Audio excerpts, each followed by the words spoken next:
April. You like Rocky's bad, don't you? Il déchire et il ment, pauvre serment. Il fait souffrir tous les amants qui n'ont pas su tourner la page. Amour, amour.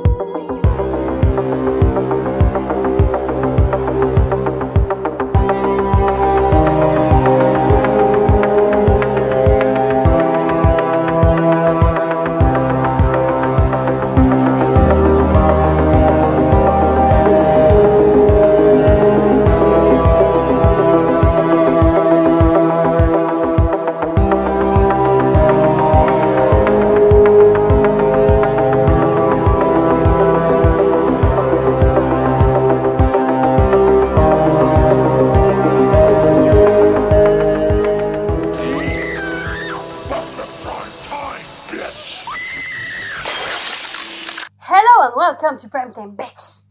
Aujourd'hui, je vous plonge dans une histoire de fantôme comme on n'en fait plus. L'un de mes coups de cœur du début d'année. Une histoire de fantôme digne des meilleurs récits frissonnants et le tout avec un style qui fonctionne encore aujourd'hui. Et ce film, c'est L'Enfant du Diable ou encore The Changeling en VO sorti en 1980. Ce film, encore bien trop méconnu vu la qualité du long métrage, nous conte l'histoire de John, qui part enseigner la musicologie loin de sa ville afin de conjurer sa peine et faire son deuil suite à la perte de sa femme et sa fille.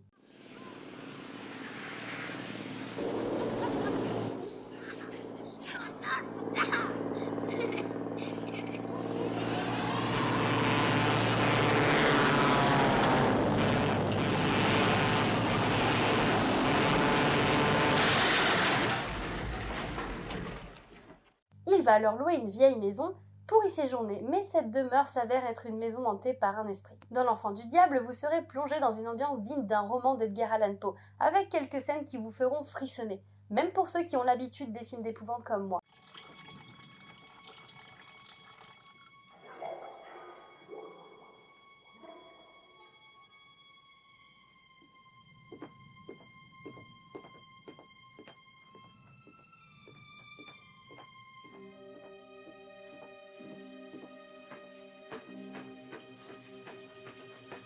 Avec des effets simples, L'Enfant du Diable réussit à mettre en place des effets visuels efficaces, bien mieux que les jumpscares contemporains. Petite anecdote, le film est censé s'inspirer d'événements qui ont eu lieu à Denver dans les années 60, sur les expériences paranormales de Russell Hunter lors de son séjour à Cheesman Park, même si aujourd'hui il est clair que ces témoignages sont plus de l'ordre du fake. Enfin, L'Enfant du Diable prouve qu'il n'est pas nécessaire d'abuser d'effets pour proposer un rendu tout aussi efficace avec une grande maîtrise visuelle, une claque fantomatique que je n'avais pas vécue depuis longtemps. Ici, frisson et mystère garantis pour vous mettre dans l'ambiance frissonnante d'Halloween.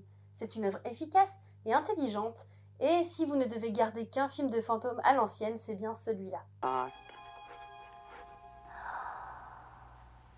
No. We are here to help you. What is your name?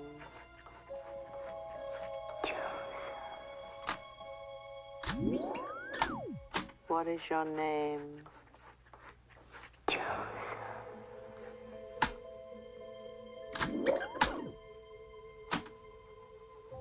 What is your name?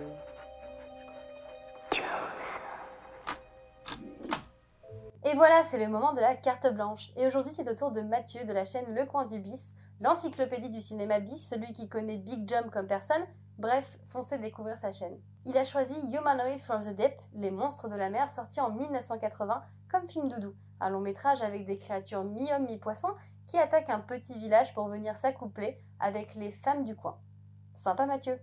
Humanoid from the Deep n'est pas vraiment en raccord avec la saison automnale, mais il sera parfait pour une soirée d'Halloween entre potes. Au programme, des monstres gluants designés par Rob Bottin, beaucoup de filles en bikini ou sans, qui hurlent du gore à tous les étages, des explosions, James Horner à la musique, le tout produit par Roger Corman. Ça m'a l'air prometteur tout ça, merci Le Coin du Bis pour ta participation.